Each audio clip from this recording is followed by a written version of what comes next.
Olá, boa tarde, que bom ter a sua companhia nesta terça-feira. Hoje é dia 13 de outubro de 2020 e está começando agora o programa A Vida em Foco, o seu programa de todas as tardes aqui da Rede Evangelizar de televisão. Eu falo ao vivo para todo o Brasil via satélite, canal digital aberto, também estamos no YouTube, TV Evangelizar Oficial.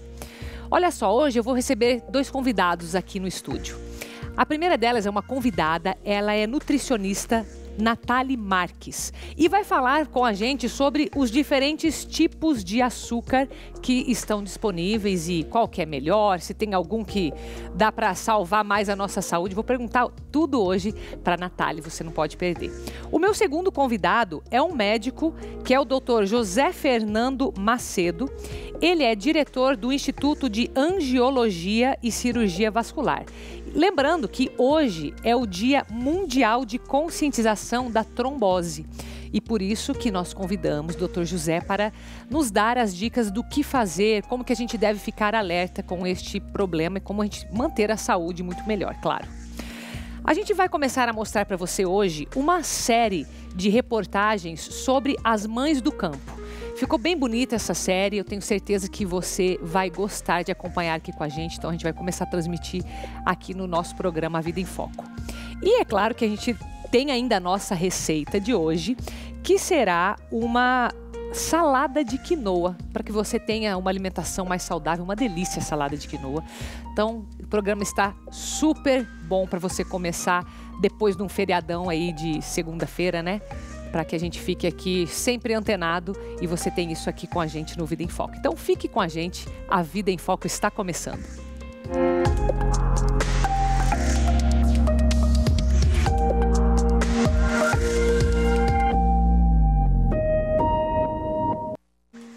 Vou começar conversando aqui com a nutricionista Nathalie Marques sobre todos os tipos de açúcar que nós temos disponíveis no mercado. Seja bem-vinda, Nathalie, tudo bem? Carol, obrigada, é um prazer estar falando de um assunto que gera tantas dúvidas, né? Com certeza.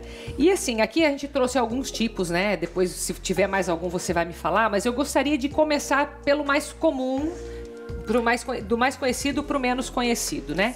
E aí, de repente, você ir falando se tem alguma vantagem um sobre o outro, alguma coisa assim desse tipo, né?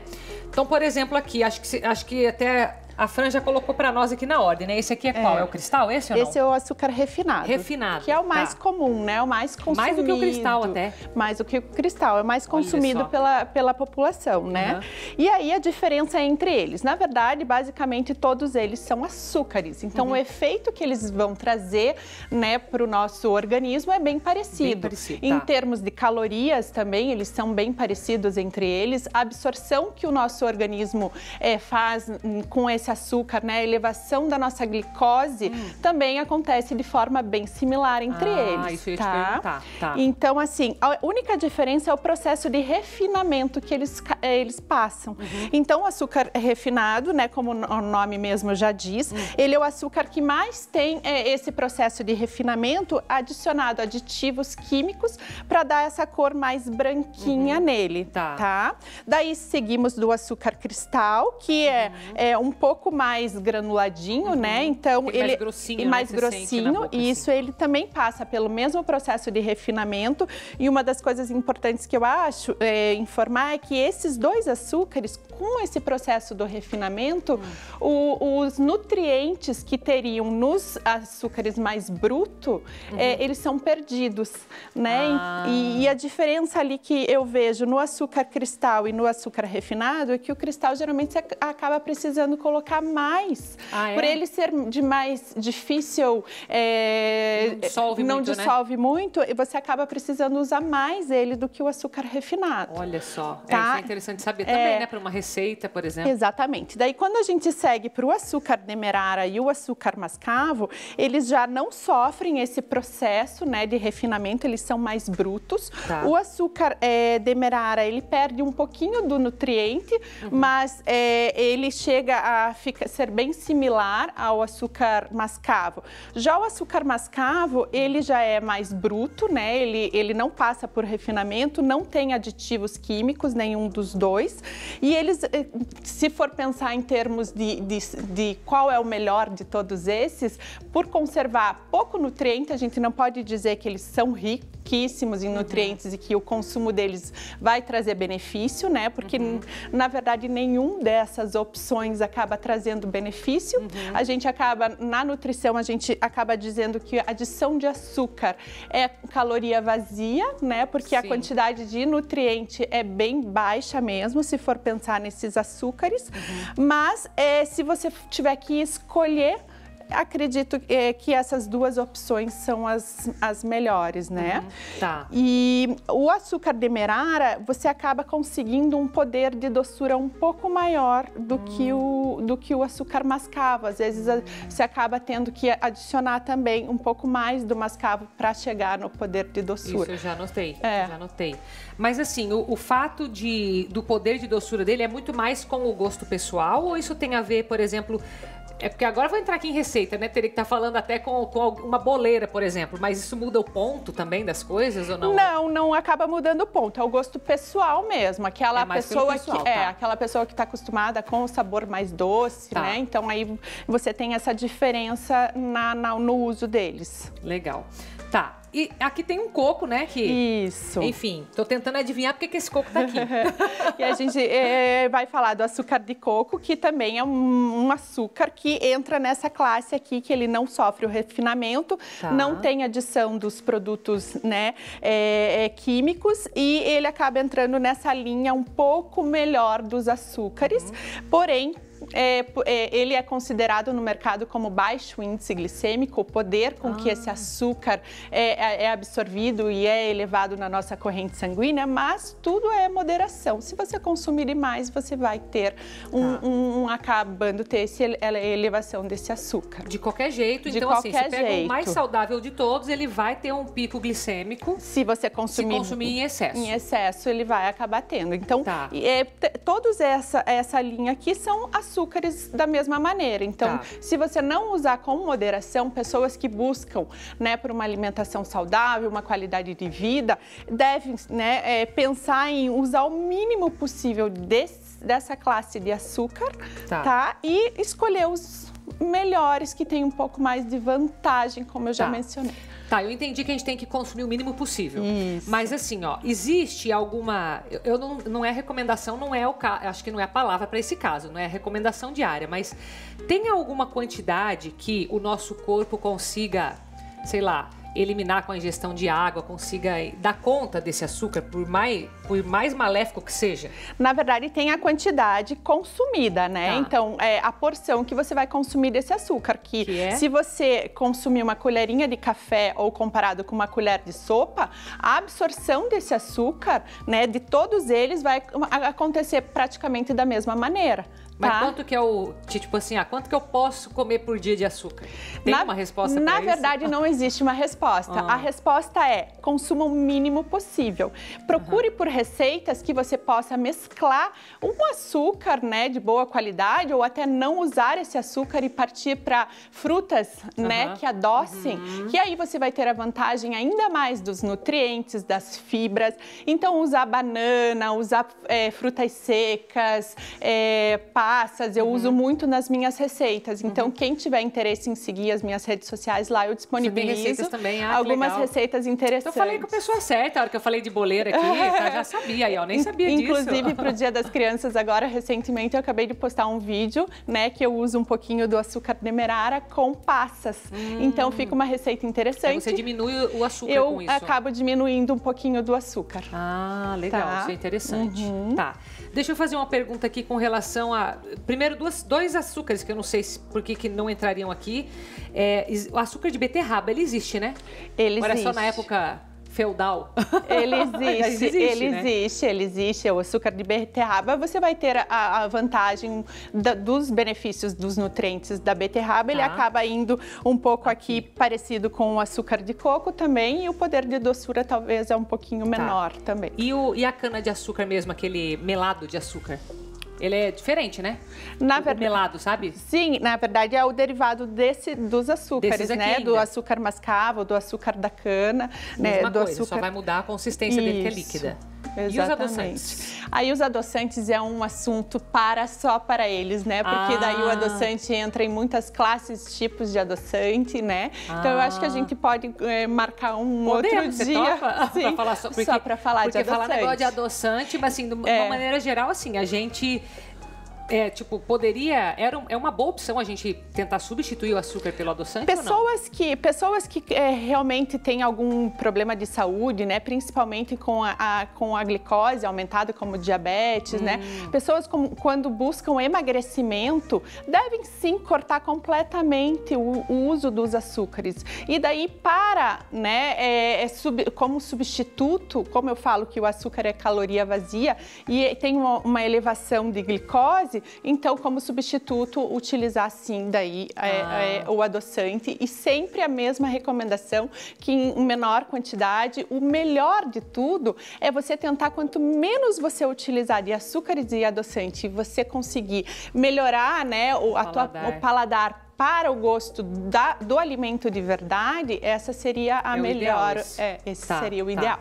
E aí uma dica para quem usa o açúcar refinado e quer realmente passar a não utilizar mais, é você mudar a classe desse açúcar, né? Você ir passando por um demerara, passando por um mascavo e aos poucos diminuindo a quantidade. Se você faz o uso do adoçante da mesma maneira, né?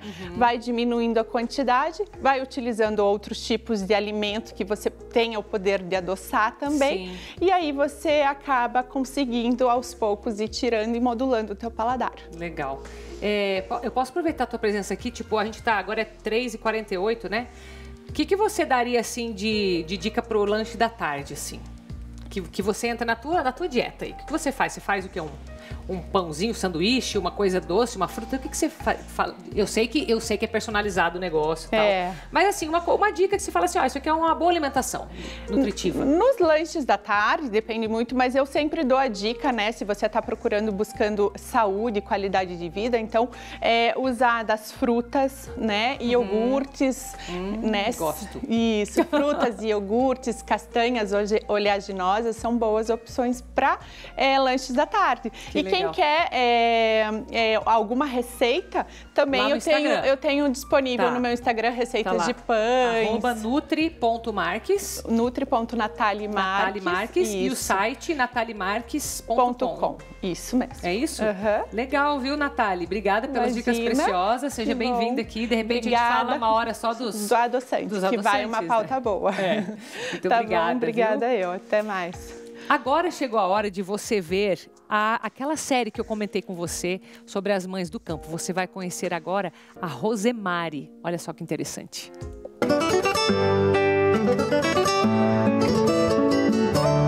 É aqui nessa propriedade rural, na comunidade de Conceição dos Correias, em Campo Magro, região metropolitana de Curitiba, que vive a Rosemary. Foi nesse lugar que a agricultora começou sua história. Mais jovem, eu trabalhava com meus pais, né? Levantava de madrugada, ia pra roça, cuidava da casa com 12, 13 anos já.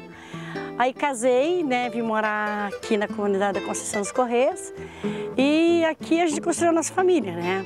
Hoje a gente é agricultor orgânico, né? Já faz 20 anos. No início a gente era agricultor convencional, o meu marido era muito doente e acabamos passando daí para uma agricultura orgânica. E graças a Deus, nunca mais a gente, né, ele ficou doente. Então aí a saúde é o que prevaleceu para essa mudança nossa para o orgânico, né? Rosemary tem 2 filhos, a Luana e o Mailson. Para a agricultora, a oportunidade de criá-los no campo foi um presente. Se criam aqui, ficam perto da mãe, os filhos não saem longe. Ter sucessão no campo, que muitos filhos saem e vão trabalhar na cidade e não ficam com a gente. E eles não, eles estão aqui. Então isso deixou a gente muito feliz. É claro que ela também enfrentou algumas dificuldades, mas nunca desanimou. Que a Luana teve que sair para estudar fora. Essa foi a maior dificuldade nossa, a falta de educação no campo.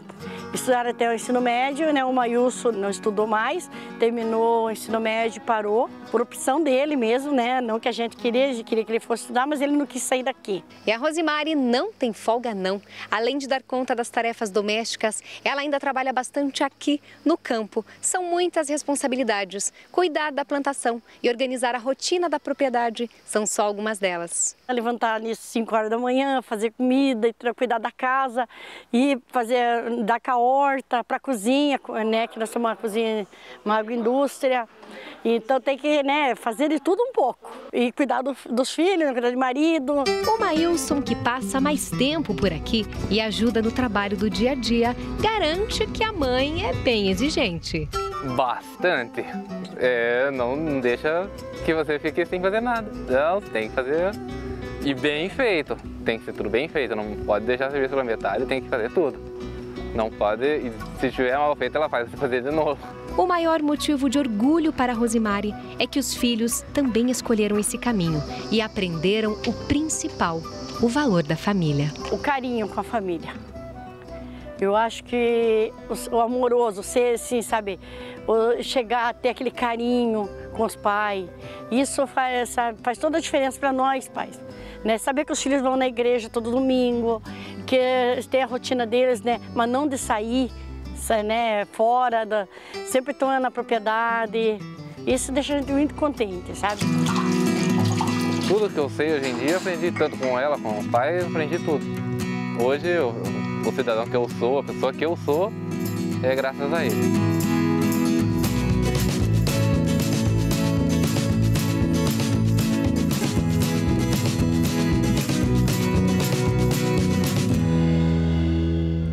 Que legal a história da Rosimari, né? Pensar que hoje a gente tem um desafio tão grande de manter a família perto, né? Porque os filhos cada um vão para um lado, tal, quando crescem, e ela tem a família ali no campo, ó, junto com ela. Acho que realmente isso é o maior tesouro que ela tem, uma história muito inspiradora para nós, né?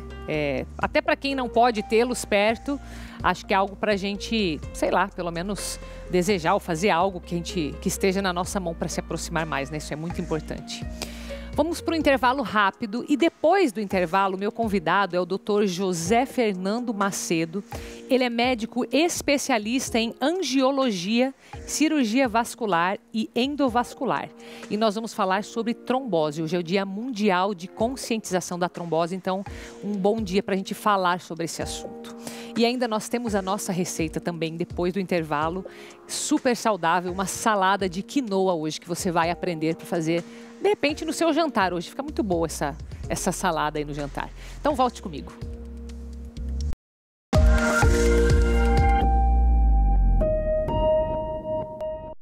Voltamos com o programa Vida em Foco desta terça-feira. Hoje é dia 13 de outubro, Dia Mundial da Conscientização da Trombose. Razão pela qual eu convidei aqui no estúdio o Dr. José Fernando Macedo, que é médico especialista em angiologia, cirurgia vascular e endovascular e também é diretor do Instituto de Angiologia e Cirurgia Vascular. Seja bem-vindo, Dr. José, tudo bem? Olá, boa tarde. Boa tarde. Vamos falar então dessa conscientização da trombose, né? Como que ela começa? Tem algum sinal, primeiros sinais que a gente precisa ficar alerta? Como que é? Tem tudo isso. Tem tudo isso. Então como que ela começa? Começa o paciente sentindo uma dor na perna que ela não tinha. Vamos imaginar, eu deitei bem, amanheci com a perna esquerda ou direita, nunca as duas ao mesmo tempo. Tá. Sempre uma das duas, mais inchada, o pé mais inchado, mas ontem eu deitei bem e não estava assim. Então, é o primeiro sintoma, a perna inchar. Tá. Quando você vai andar, você tem dor na perna, eventualmente a perna pode ter aumento de temperatura. Olha. Então, isso são sintomas de que alguma coisa não está bem. Tá. Então, a orientação que você faz, procure o teu especialista, o teu cirurgião vascular, o teu angiologista, para receber a orientação correta. Tá. Pode ser outra coisa? Pode. Eventualmente você fez um entorse, você bateu essa perna e amanheceu dessa maneira que eu te falei. Mas geralmente pode ser uma trombose. Olha só. E quais que são as causas? Bem, as causas começam pelos fatores hereditários. Se você tiver alguém na família Tá. Avô, tio, tia, a mãe teve um dia uma trombose venosa, você deve necessariamente fazer exames que vão diagnosticar se você tem fatores hereditários para a trombose ou não. Tá. É uma doença chamada trombofilia, que são alterações genéticas da coagulação. Então isso é muito importante. Você tem um sem número de pacientes que vão no consultório, pacientes jovens, eventualmente fumantes, eventualmente usando anticoncepcional. Não é o anticoncepcional o responsável, é o cigarro ou fatores genéticos. Então você faz uma série de exames, esses exames, se vierem com 2 fatores positivos ou com o fator 5 de lá alterado, essa paciente provavelmente vai ter que tomar cuidado pelo resto da vida para não acontecer com ela o que aconteceu com algum familiar dela. Tem alguma relação da trombose com o problema de varizes, por exemplo? Tem. Tem? Se você tem varizes, e essas varizes, por menor que elas sejam, elas podem eventualmente não dar sintoma. Tá. Se for uma pessoa que se faz ginástica, é magrinha, sempre fez ginástica, tem uma vida saudável, eventualmente aquelas varizes não dói. Tá. Porque normalmente as varizes dói no final da tarde. Passa o dia, após a meio da tarde, você começa a ter uma sensação de peso, uma sensação de cansaço. Você procura o teu especialista, ele vai pedir, com certeza, além do exame clínico, ele vai pedir uma ecografia para você. E essa ecografia vai mostrar se o teu sistema venoso superficial e profundo estão normais ou não.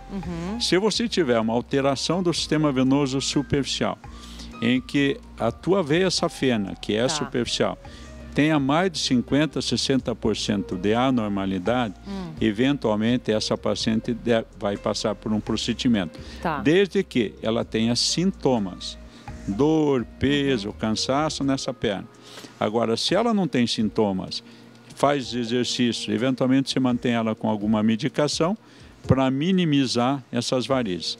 Agora, as varizes têm a característica de ser tratamento estético e funcional, ou só estético ou só funcional. Entendi. Tá, mas então a trombose ela é o que exatamente? É a formação de trombos dentro de uma veia. Tá, então por tem a veia. Diversos fatores. Vamos imaginar que eu pego um avião ou pego um ônibus, vou daqui ao Rio de Janeiro, sentado com a perninha para baixo. Eu tenho varizes, ou eu sou obeso, ou tenho sobrepeso, ou eu tenho qualquer fator outro de risco, eu tenho uma doença cardíaca, ou eu tenho uma doença pulmonar porque eu sou fumante, ou eu tenho qualquer outro fator de risco, além do peso, além das varizes, e eu fico muito tempo sentado, mais de 8, 9, 10 horas sentado, posso fazer uma trombose, porque o sangue vai ter dificuldade para subir ao coração durante esse período que você está sentado e vai formar um coágulo, né? Começa pequeno, esse coágulo vai aumentando de tamanho, eventualmente, e vamos ser catastrófico, eventualmente esse trombo desloca da perna para o teu pulmão. E se pode fazer uma coisa chamada embolia pulmonar. Então, longas viagens de carro, de ônibus, de avião, pode desenvolver uma trombose venosa. A embolia cerebral não tem nada a ver com isso? Não, nada a ver. É outra coisa. É a pulmonar que pode ser afetada ali. É a pulmonar. Tá. Então, essa história de ficar sentado direto, ela só vai ser um problema se a pessoa tiver os fatores genéticos envolvidos, ou fumo, ou de qualquer forma é bom dar uma levantada. É porque a gente nem sempre sabe do fator genético também, né? Com essa pandemia que a gente está alertando é o seguinte: faça dentro da tua casa. Você está em home office, você está trabalhando em casa, você levante, caminhe, cria o teu circuito dentro do teu apartamento, da tua casa ou no jardim. Procure se movimentar as pernas, principalmente. Agora, você sentar num computador, ficar ali 3, 4 horas sem levantar, né? Com certeza vai levantar para ir no banheiro, mas só isso não é suficiente. Levante, caminhe, cria o teu circuito diário de caminhadas, exercícios. Cuida da alimentação, vida saudável e faça exercício. É o básico que a gente sempre escuta, né, doutor? Mas enfim. Ok, então a pessoa que está ali no home office sabe que isso aqui ajuda, né? O tal da tecnologia hoje em dia, meu relógio manda eu a cada meia hora levantar. Aí eu já faço o seguinte, eu já pego, deixo uma garrafinha d'água lá na cozinha, lá embaixo, já desço escada, já subo escada. É que com criança em casa também é mais fácil, né? Você tem que subir e descer várias vezes, mas... E a caminhada em si, aquela que tira, sei lá, eu lembro dos meus avós. Assim, até no final da vida, caminhavam todo dia, todo santo dia, 45 minutos. Se não caminhavam, sentiam dor nas pernas.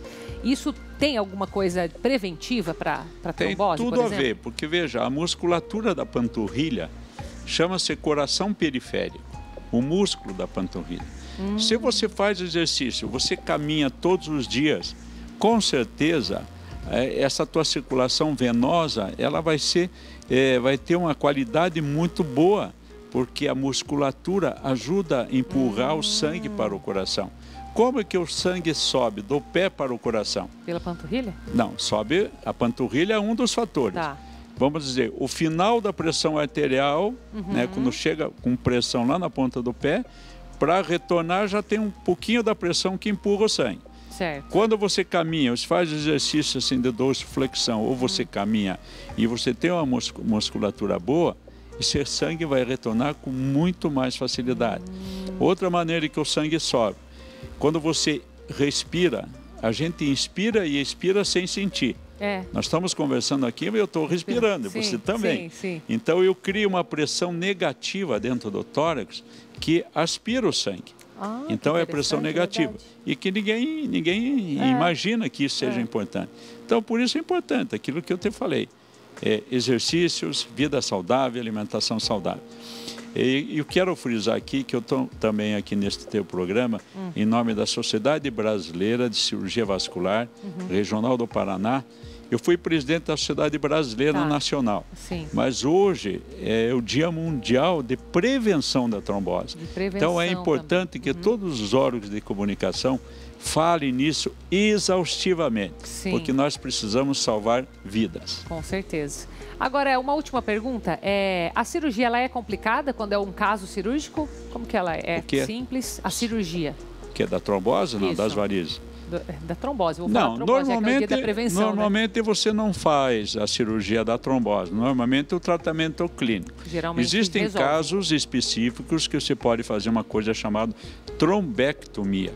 Existem hoje dispositivos que você pode aspirar esse trombo de dentro da veia. Mas é em casos raros, em casos de risco de vida, o paciente está com uma trombose da perna inteira, a perna está com risco de fazer uma isquemia por causa da trombose, eventualmente você tenha mecanismo para... Mas isso aí é a parte final da coisa. Entendi. Mas existe hoje mecanismos que funcionam bem, com todos os riscos inerentes a um procedimento médico. Então, que bom que a maioria dos casos, com medicação, a maioria dos casos, esse paciente fica em repouso absoluto, usando os novos anticoagulantes que nós temos hoje, que funcionam muito bem. Os primeiros 21 dias é de repouso com anticoagulante, eventualmente, mas a meia elástica, eu nem vou falar na meia elástica, porque eventualmente vai confundir. Mas o repouso com a perna elevada, com o anticoagulante, repouso mesmo, não é aquele... Eu vou fingir que faço o repouso. Para cima, não? Perninha para cima, repouso e tomando anticoagulante. Legal. Que bom. Que bom que temos essas opções, né? Que bom. Doutor José, muito obrigada, viu? Eu vou deixar aqui os teus contatos, que foi o site, que é o iacvc.com.br, e também vai aparecer para você um telefone, que é o 41 378 9779, do Dr. José Fernando Macedo. Muito obrigada, viu? Nós que agradecemos, estamos sempre à disposição. Obrigada, a gente que agradece. Vamos agora aprender uma salada super saudável, né? Já que o Dr. José Fernando falou sobre alimentação saudável, uma salada de quinoa hoje para o seu jantar. Vamos ver? Nós vamos fazer a salada de quinoa. A quinoa já está cozidinha aqui. Ela leva mais ou menos uns 20 minutos com água e sal. E ela amorna a salada, isso que é bacana da quinoa. Faz uma caminha com ela aqui, ó. Nesse momentinho, a gente já coloca um azeitinho de oliva, um salzinho bem pouquinho, porque a gente já cozinhou ela com um pouquinho de sal. Uma pimentinha bem caprichada, deixa ela aqui um pouquinho. E agora a gente vai usar essa couve, que é uma couve diferente, ela chama de couve cale, tá? Lava a folhinha, daí tira a folhinha assim, já tá prontinha, separa do caulezinho e a gente enrola aqui e vai cortando. Essa é uma salada que um monte de gente que diz que não gosta de salada muda de opinião. Essa salada já está amornada pela quinoa, mas você também pode, eu gosto muito de ferver na água com sal, um pouquinho de sal só, esse tomatinho, daí a casquinha fica enrugadinha e ele dá mais um borogodó. Vamos colocar com a mãozinha mesmo, aí, mais um pouquinho de azeite de oliva, que não tem problema, a gente já sabe disso, um salzinho e o limão.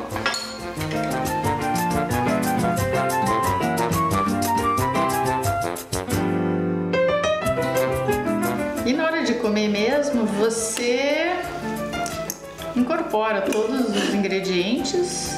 Essa quinoa, ela também, você pode deixá-la cozida na geladeira, porque ela é um grande substituto do arroz. Porque ela é muito mais proteica que o arroz, tem menos carboidrato e um super alimento. Você pode adicionar na sopa, você pode adicionar no arroz, ela tem um sabor muito suave. Então você pode incorporar em qualquer prato, você vai enriquecer qualquer prato com a quinoa.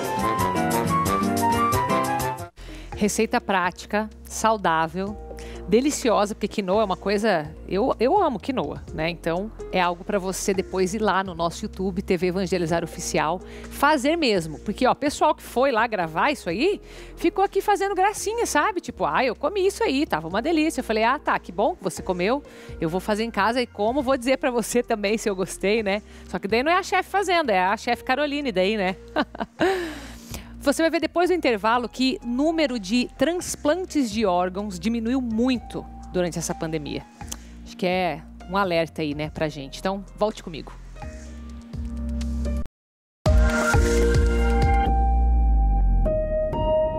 Estamos de volta com o programa Vida em Foco desta terça-feira. Comigo, Carol Tormena, que faz companhia para você todos os dias de segunda a sexta, trazendo informação de muita qualidade. E você vai ver agora, por exemplo, como que diminuiu o número de transplantes de órgãos. Não só isso, também a doação de sangue, né? Você sabe que tinha caído, mas durante a pandemia teve uma queda de 61%. É isso que você vai ver agora nessa reportagem. Nos 3 primeiros meses de 2020, o Brasil fez 6.423 transplantes de órgãos. Mas com a chegada da pandemia do novo coronavírus, o número caiu drasticamente. Segundo a Associação Brasileira de Transplante de Órgãos, a ABTO, entre abril e junho foram feitos 2.474 procedimentos, uma redução de 61%. Entre os motivos que explicam este cenário estão a redução no número de acidentes por morte encefálica por trauma, dificuldade na abordagem das famílias para a autorização da doação, já que muitas não comparecem aos hospitais por medo de serem contaminadas, a ocupação dos leitos de UTI por pacientes em tratamento de Covid-19, que limita a realização de transplantes, e problemas de logística, como a diminuição no número de voos. A junção desses fatores fez com que as mortes na fila de espera aumentassem 44,5% em todo o país. Apesar das dificuldades impostas pela pandemia, uma boa notícia. No Paraná, não houve redução no número de transplantes. Ainda de acordo com a Associação Brasileira de Transplantes de Órgãos, mesmo com a pandemia, o Paraná se mantém na liderança nacional em doações. No primeiro semestre de 2020, o estado atingiu a marca de 44,1 por milhão de população. O número está acima da média nacional, que fechou em 15,8. Com a pandemia, nós tínhamos uma ideia de... Não tínhamos a ideia de como seria a doação de órgãos nesse período. Mas não houve queda, nós temos mantido os números desde março. Na região de Maringá, no noroeste do estado, de janeiro até o dia 9 de setembro, foram feitas 81 doações. Os resultados são reflexo de um trabalho incansável, que precisou se adaptar rapidamente com a pandemia, inclusive para eliminar os riscos de contaminação pelo novo coronavírus. Nós temos feito os testes sorológicos que já eram feitos anteriormente e testado os pacientes para a Covid-19. Assim a gente descarta qualquer perigo para o receptor e nós temos feito todo o esforço para manter os números também, né? Inclusive visitando as famílias para fazer entrevistas. Quando não é possível presencialmente, a gente faz as chamadas de vídeo, né? Outra estratégia que tem ajudado o Estado a se manter na liderança em transplantes é a ação conjunta de diversas entidades e apoiadores da causa. Nós temos muitos parceiros, inclusive os aeroportos, as rodoviárias, o CEMOB, a Polícia Militar, né, que sempre nos apoiam, mandando os batedores para a gente poder vencer o tempo de isquemia dos órgãos, de lutar contra o tempo para poder entregar esse órgão viável para o receptor. Nós temos muitas pessoas da comunidade envolvidas na divulgação, né? E nós também temos que agradecer sempre ao familiar que no momento de extrema fragilidade é capaz de um ato de amor ao próximo, de generosidade extrema, né? Eles estão correndo com a parte logística da coisa, né? Que é o transporte em si, toda a parte burocrática. Mas você e eu, a gente pode facilitar isso, você deixando claro que você quer ser um doador. Você tem que falar, deixar avisado alguém. Isso facilita muito na hora que as pessoas precisarem, né? E você vai estar fazendo um grande ato de amor mesmo, como foi dito ali. Agora, já que a gente está falando de saúde hoje, né? Falamos de trombose, falamos agora de doação de transplante, né? Que também é falar de vida. Eu queria falar com você sobre o Parkinson. Sabe que o Parkinson, ele não tem cura, porém, você pode ter uma vida, assim, muito boa, mesmo com essa doença. E tem um dado interessante da OMS que diz que aproximadamente 1% da população do mundo com idade superior a 65 anos tem essa doença de Parkinson. Vamos ver nessa reportagem. Quando a gente ouve falar em Parkinson, a primeira coisa que vem à cabeça são aqueles tremores característicos. Só que não é só isso. No caso da dona Bernadette, por exemplo, outros sinais apareceram. Dores nas costas e também muito cansaço. Num primeiro momento, o que a senhora imaginou que poderia ser? Qualquer coisa menos Parkinson. Os médicos que eu consultei nunca me alertaram que poderia ser o Parkinson, que era estresse ou cansaço, qualquer coisa assim. Então, eu perdi um certo tempo tratando de coisa que não tinha nada a ver. A doença de Parkinson é um distúrbio que afeta o sistema nervoso central, principalmente a coordenação motora. No Brasil, são cerca de 200 mil portadores da doença. É uma alteração da marcha, né, da capacidade de caminhar do paciente, é um tremor, acaba tendo também uma certa lentidão no movimento e que isso, claro, vai atrapalhando o desempenho das atividades do dia a dia e chamando a atenção, claro, do paciente e da própria família. Quando ele procura o médico, a gente tenta investigar e descobrir se existe realmente a doença de Parkinson ou é um parkinsonismo secundário, né? Existem alguns tipos de parkinsonismo que são relacionados à doença cerebrovascular, ao uso de medicamentos, né? Principalmente os que tratam tontura, que podem gerar esse tipo de sintoma, mas que daí não é a doença de Parkinson especificamente. O Parkinson não tem cura, mas tem tratamento, que pode ajudar e muitos pacientes a ter uma vida normal. Segundo os médicos, o importante é não ficar parado. Desempenhar as atividades com as duas mãos, por exemplo, né? Atividades mais simples, para que sempre seja estimulado os dois lados do cérebro, né? É claro que a doença também mexe um pouco com o equilíbrio, então isso aí tem que ser treinado, o equilíbrio estático, que é feito com o paciente parado, que são atividades muito simples, às vezes paradinho num canto da casa lá, que ele fique 1 ou 2 minutos, isso já vai ajudar ele, se ele fizer isso com uma certa frequência, vai ajudar ele no desempenho das atividades do dia a dia. Existem também coisas simples, como separar lá um feijão, um arroz, que vão ajudar na coordenação fina. Então, tudo isso aí vai ajudar a pessoa a ter vamos dizer assim, uma longevidade maior, uma menor dependência de outras pessoas na hora de executar as tarefas do dia a dia. É por isso que dona Bernadette mantém corpo e mente sempre ativos. Eu, em casa, faço todo o meu serviço. Inclusive, antes eu tinha uma diarista que vinha mais seguido, eu tirei. Ela só vem uma vez cada 15 dias. Eu trabalho, faço todo o meu serviço de casa. Saio, vou no banco, Tenho muito medo de cair, porque já caí grandes tombos. Mas eu faço tudo. Tudo que eu tenho que fazer, eu faço. Que bom, né? Tudo que tem que fazer, ela faz, a dona Bernadette. É bom isso aqui, ó, para a cabeça, deixar o corpo em movimento. É sempre a receita quando a gente fala em saúde, né? A gente já escutou isso quantas vezes aqui. Agora eu quero falar para você sobre como que uma família, alguns produtores de maracujá do Paraná têm cuidado assim dessa plantação com todo o zelo, com todo o esmero. Você vai ver agora nessa reportagem. O maracujá está entre as frutas mais consumidas no Brasil e é também uma das mais versáteis na culinária. O Paraná se destaca nesse cenário. São 1.000 hectares de área plantada que garantem uma produção anual de 15.000 toneladas. A cidade de Morretes, no litoral paranaense, concentra 12% da produção do estado, com 2.000 toneladas por ano. Segundo essa engenheira agrônoma, a cultura tem se destacado cada vez mais na economia do município. É uma lavoura que o pessoal começa a fazer a implantação dela no mês de agosto, setembro, e aí que começa a produzir em dezembro, de dezembro a julho. Então, traz um diferencial para o agricultor que consegue fazer a colheita de dezembro a janeiro, com a época que tem os melhores preços, né? E aí essa colheita vai se estendendo até o mês de julho. Então, soma uma renda muito boa para o agricultor. Mas para que o maracujá possa chegar até a nossa mesa, precisa ter qualidade. E esse processo começa muito antes da colheita. É aqui em Morretes que uma técnica tem melhorado a produtividade da região.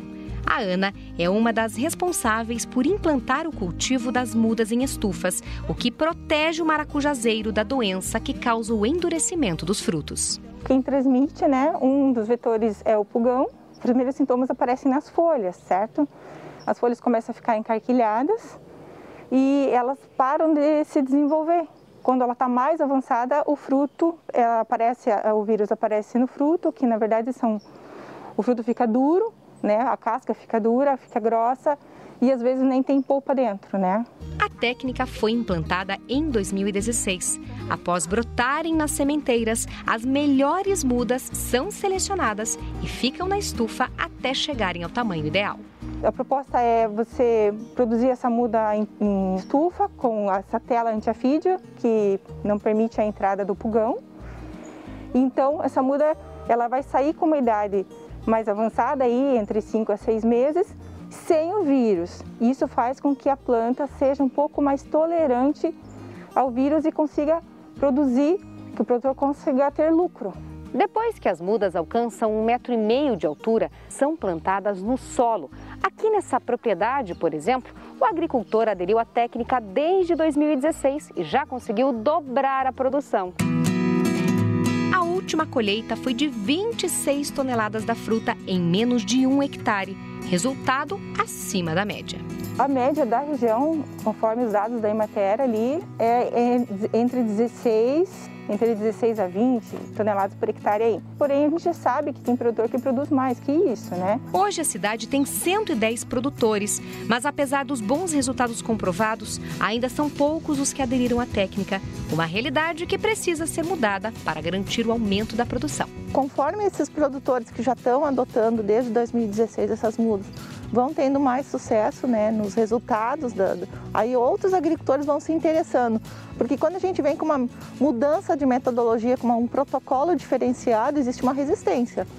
Então, agora eles vendo o resultado desses agricultores, a gente imagina que mais produtores possam estar aderindo.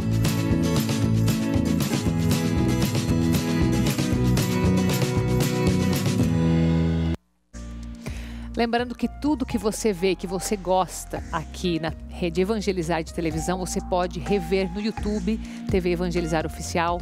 Aproveite para compartilhar, né, aqueles programas em que você identifica alguém, tá? E assim, eu quero deixar um recado aqui para você, falar a última vez desse assunto. Última vez não prometo, né? Porque, enfim, volta e meia a gente tem que falar disso. Eu não sei como tá a tua vida aí de atividade física, mas faça alguma coisa.